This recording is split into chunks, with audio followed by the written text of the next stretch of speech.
आइए आज हम जानते हैं पंचकन्या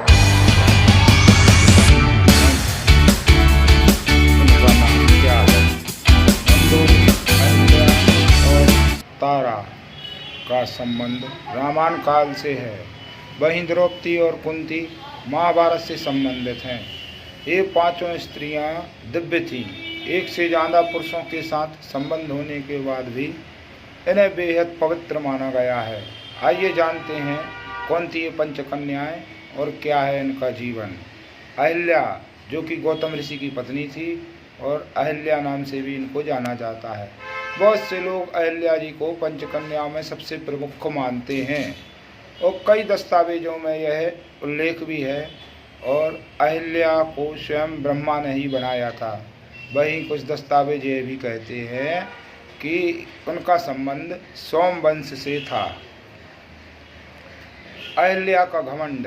कई जगह इस बात का उल्लेख है कि जब अहिल्या यह जान लेती कि उनके पति के वश में इंद्र उनके सामने प्रणय निवेदन कर रहे हैं तो उन्हें इस बात का घमंड होने लगता है कि स्वयं इंद्र उनके प्रति आकर्षित हुए हैं।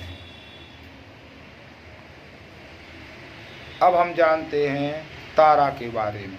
किष्किंधा की महारानी और बाली की पत्नी तारा पंचकन्याओं में दूसरा स्थान है। कुछ ग्रंथों के अनुसार तारा बृहस्पति की पौत्री थी, जो कि समुद्र मंथन के समय निकली मणियों में से यह एक मणि तारा भी थी। तारा इतनी खूबसूरत थी कि देवता और असुर सभी उनसे विवाह करना चाहते थे। बाली की पत्नी। बाली और सुषेण मंथन में देवताओं के सहायक के तौर पर मौजूद थे और जब तारा क्षीर सागर से निकली तब दोनों ने ही उनसे विवाह करने की इच्छा प्रकट की थी। बाली तारा की दाहिनी तरफ खड़ा था और सुषेण उनकी बाईं ओर। तब विष्णु जी ने इस समस्या का हल किया।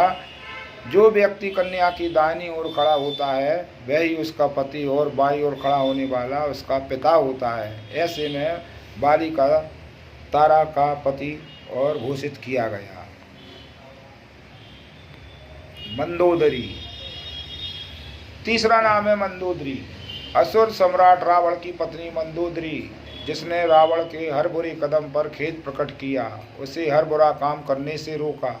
हिंदू धर्म से जुड़े दस्तावेजों में मंदोदरी को एक ऐसी स्त्री के रूप में दर्शाया गया है जो हमेशा से सत्य के मार्ग पर चली। माता कुंती। रामायण काल के बाद चौथा नाम माता कुंती का आता है, जो कि हस्तिनापुर के राजा पांडु की पत्नी और 3 ज्येष्ठ पांडवों की माता कुंती।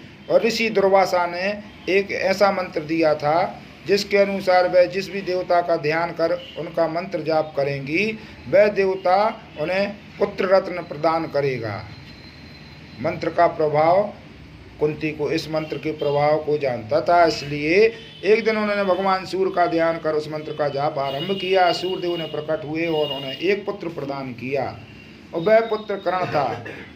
लेकिन उस समय कुंती अविवाहित थी, इसलिए उन्हें कर्ण को त्यागना पड़ा।